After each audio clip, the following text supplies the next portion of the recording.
been doing speech technology stuff for, not kidding, 30 years. I'm one of those nerdy kids. I read about the DARPA speech recognition competition that they did in the late 70s. And this is where SRI and Carnegie Mellon and MIT and two more that I'm not remembering off the top of my head, but that's okay, all competed to see who could do the best speech recognition. And I read some popular press write-up of this when I was actually on one of those enforced trips to the grandparents' house on a Sunday afternoon. And I read about it, I'm like, dude, you could talk to machines? That is the coolest thing I've ever heard of. And now here I am. So, through all of that, I ended up with a degree in linguistics. Started here at Ohio State, went to grad school at UT Austin. All of it with an aim to work on speech technology. So I'm not kind of like a linguist who's like speaks 17 languages. I just wanted to work with speech technology. So all of that said, I'm not a technologist, right? I'm not the person who codes the skills. I don't do any of that. What I've ended up working on with these technologies is the way that people interact with speech technology. So done just about every job you can think of related to that. I've been out on my own for over 15 years at this point, so I have done straight up voice design. I've done voice user experience stuff.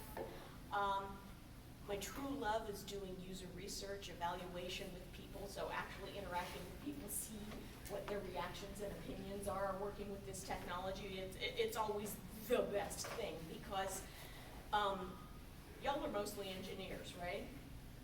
Y'all don't always do the best getting that input from the end users, the people who are going to be using the technology.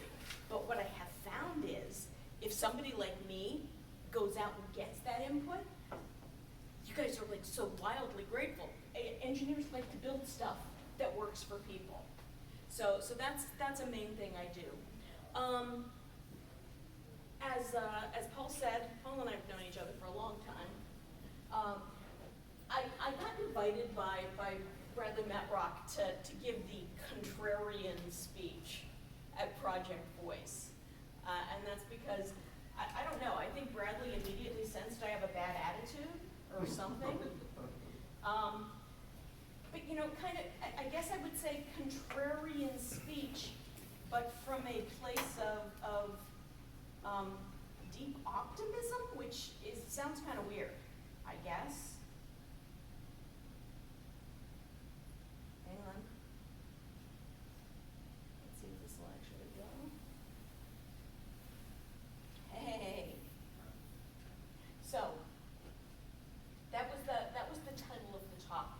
And I'm not gonna, I've got this talk, I've got another talk that I did just this week, actually, out at Conversational Interactions in San Jose. What I really wanted to do, rather than sort of do a lesson in, here's how you do good conversation design. There's tons of good advice for that out there. I wanted to try to do a little bit of, wanted to maybe help you think about things a little bit differently than maybe you have been so far. So, putting this up here because I think this is an excellent time for us to all take that little half step back as we're going through this technology. We all have this tendency to be in the rah-rah hype cycle, like, yeah, how many have been sold and how many skills are there and except you need to realize that there's a lot of pop culture out there making fun of us. So, you know, we have had our Saturday Night Live sketch. We have had a random insurance company with a fake version of a smart speaker. And you know, the latest I've found is we have had our Rick and Morty moment. So this is, I think, a really good time, you know, to go out there and try to do something different. Now, let's see if I can actually get this video to play. Unless you guys have lived under a rock for the last year, you've seen something about this video. And the reason I want to spend a minute or so and play this video is this is what we're all aiming for with conversational AI. This is conversation.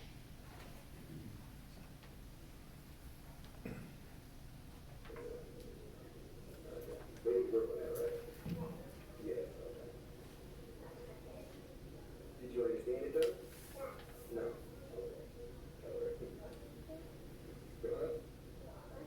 Oh, not this one. This one right now. Yeah, that's right. That's what I was doing. I don't know what it'll be next season when you get it up this time. Exactly what I was thinking. Oh yeah. Right, don't bring that in. You know what I'm saying? Don't do the same stuff. You know what I'm saying? Yeah, I think that's good. Okay, I will pause, much as it pains me. By the way, this is one of the most fun YouTube holes to fall down, is look up baby conversation. There's so many of them, they're so adorable. What I wanted to point out, and I don't think there's anything surprising to anybody who's ever spent any amount of time with a young child like this, is that conversation is an ability that we all have before we've even really fully learned our language, right? We all grow up to be the native speaker of whatever language we happen to be born into. But look at that guy, that little guy. He's having like a full-blown conversation. He's not using any words at all. He does say no at one point, but you can have a conversation without words at all. So, you know, conversation is a super powerful thing. The other thing that's true about conversation, and you see it really well here, is that it is an intricately balanced little dance between the two people who are participating in it. So we have this tendency to think about conversation as something that's really, really simple. Especially if we've been doing things like designing skills, where it's like, okay, I talk and Alexa listens, and then Alexa talks and I listen. And, you know, we respond back and forth just like that. So it seems super, super simple. The fact is, though, it is wildly complex. It is not at all that simple. So, skipping by a couple slides here. Oh no, this one I want. That was another baby, but we don't have time for all the babies. This is walking. I like to bring up walking as an example of another behavior that's called an overlearned behavior. And that's a term that psychologists use for behaviors that we acquire super, super, super early in our lives, at a point where we don't have any real conscious memory of learning how to do it.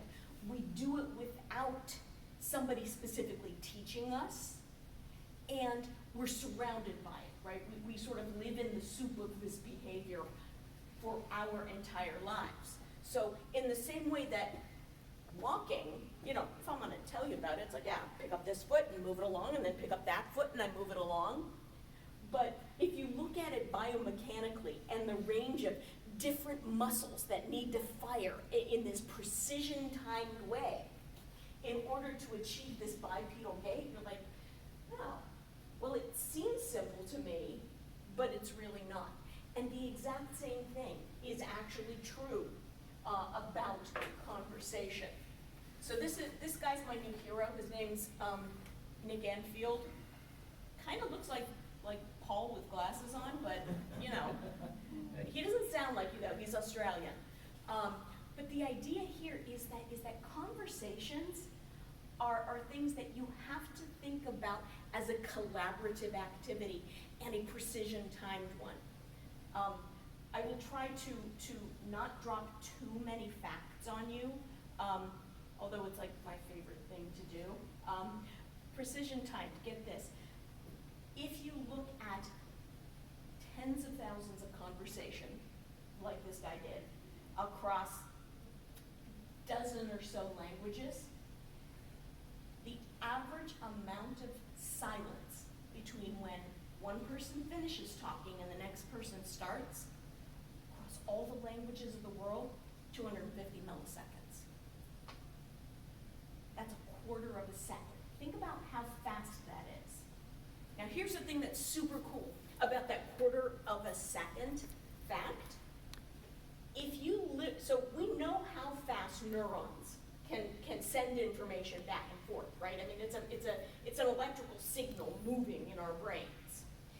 If you just look at the way that the electrical signals would have to move from your auditory cortex to hear what the person said, somewhere over into this side of your brain, and look up the meanings of what was said, and then go up to your frontal cortex and make some kind of decision, and then go to your motor cortex in order to send the signals down to your lips and your teeth and your mouth, to actually do that.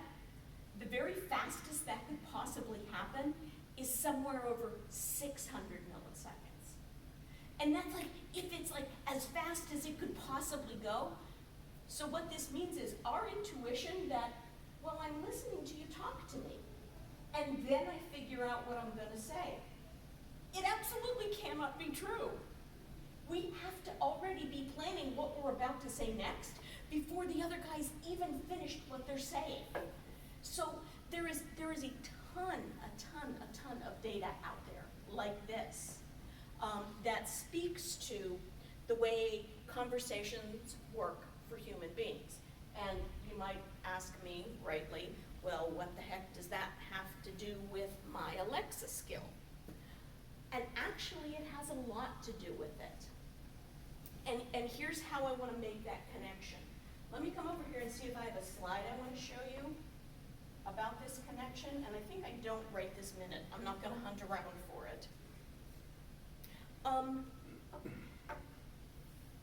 So doing conversation design, figuring out what you want your bot to say in response to the user is a craft. And the craft of doing good design is super important. You can get a ton of good advice out there. People have been writing books about how to do this for a very long time. Do any of you know Kathy Pearl's book on conversation design? Yep, that's a really terrific one. If you're looking for some of what I think is the best advice out there, look at design.google.com, and that's from their conversation design team. Kathy now heads that team, but they've been working on that stuff for quite a long time. There's videos, there's little lessons, there's instructions. You'll see a lot of my friend James Jangola there, another linguist who happens to be out playing in this world. So the point being, there's lots of good advice out there on the craft of doing design. Here's my complaint as somebody who has, by the way, participated in the craft and has participated in sharing. Here's how I think the best way to do it is. The problem is that's not how we should be building up our craft, based on how Susan thinks is the right way to do it, or Shannon thinks is the right way to do it, or even how Kathy Pearl thinks is the right way to do it. So the reason I bring up my buds here in academia is that there's data out there that we're not using. And it's really a thing that I believe is holding us back as an industry. So let me give you an example of some of the kinds of data that we're not using. So do y'all know what I mean if I talk about an acknowledgement or a confirmation in the process of a conversation. So user says something, and you either need to just sort of say something like, okay, like that, I got that, or you need to explicitly confirm it, like, I think you wanted to transfer $300, is that right? You can get different advice from any different designer who's written about this on how you ought to do this. And here's the thing, you don't need to rely on anybody's opinion, because there's actually really great data from human conversation that lays out the rules for when you need to do different kinds of confirmation. How strong does it need to be? Do I have to go through the whole thing and say, what I think you heard was, what I think you said was X, and is that right? Sometimes that's necessary, but not if I've, like, I don't know, just asked what color do you like, blue or green? But there are rules based on the specific circumstances that are there. So that's one kind of rule that exists. There's another kind of data that exists that we're actually right now prevented from getting access to by the smart speaker platforms. And I'm not picking on anybody in particular here, but one of the other great things that Enfield's work did was look at the non-linguistic speech sounds that we all do. We all engage in these behaviors. He looked at ums and in speech. And what and do, they serve a really specific function in speech. Means,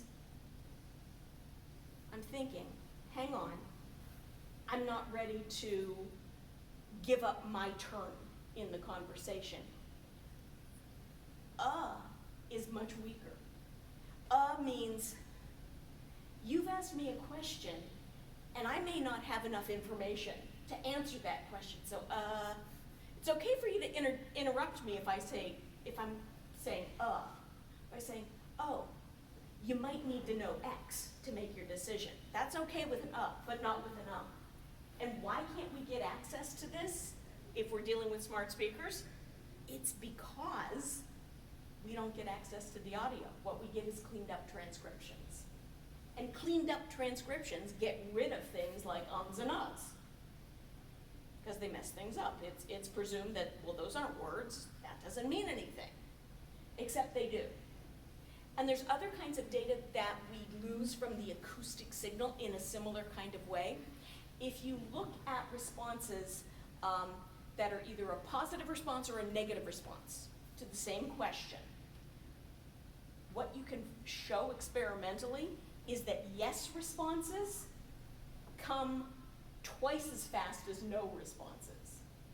You guys know, don't you, right, that distinguishing yes from no still remains one of the trickiest speech recognition tasks out there. We're way, way, way better than we used to be, but you know, conceptually, yes from no is like, of course that's easy to know.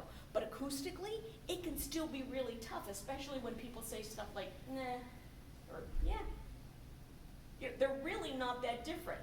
But if we had that timing information, knowing if we got that indistinct, yeah, really fast, that's probably the positive response, and we can probably map that to a yes, versus it took them 750 milliseconds, and then we got an indistinct, that's probably a no. So this is my pitch for there's information out there in the signal, there's information that linguists have that I think plays a big role in how to do good conversation design. And I'm getting nods, but I want to invite you guys to come and ask me questions now. I don't want to go on and on and on with this stuff, but I did want to give you that little bit of I don't know, something. Yes, sir.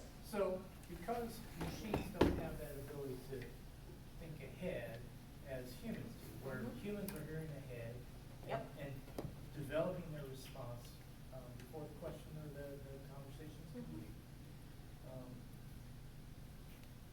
you're saying that good conversational design would actually help bridge that gap and allow machines to maybe react quicker, or? So it is possible in conversation design to be anticipatory. Most often you see that not by how fast you're able to respond, because honestly, machines make up for the response time simply by having, super fast processing power, right? Sometimes there are latencies, but that's usually when there's, some API lookup or something Right. that you need to do, and there's tricks for covering that up.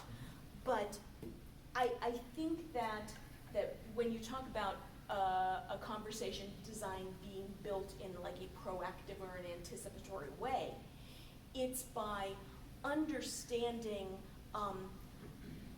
what your potential user in this specific use case might want. So it's basically the conversation design equivalent of, would you like fries with that?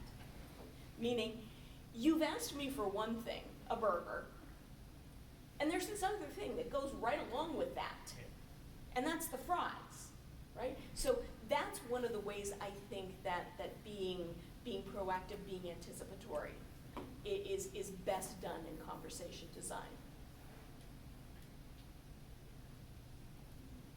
So you've got me starting to think about the difference between conversation and communication. So how do you see in voice design that happening? Like, in my mind, normally I would observe women who start with a conversation to establish that warm fuzzies before they get to the communication part. And how do you see that in the design being able to pick up that effect? I think that's a terrific question. Thank you for that. That leads me right into something I really wanted to talk about. So for a long time, linguists really focused on language as essentially a technology that let me get the contents of what's in my brain into your brain, right? It was very much a transactional, like a transmission kind of thing. But if you look at language in actual use, we're always trying to do something else other than just convey the information back and forth. Even if it is like a highly transactional kind of conversation you're having, right? Like, you're not trying to like be best friends with the bank teller when she says, okay, great, $200 withdrawal. Any particular bill choice there? Even there, when all she's asking is like, how would you best like me to fulfill this request that I have understood that you made? There's other stuff going on there as well, right? There's the social stuff. That's why I started with the video of the dad and the baby, is that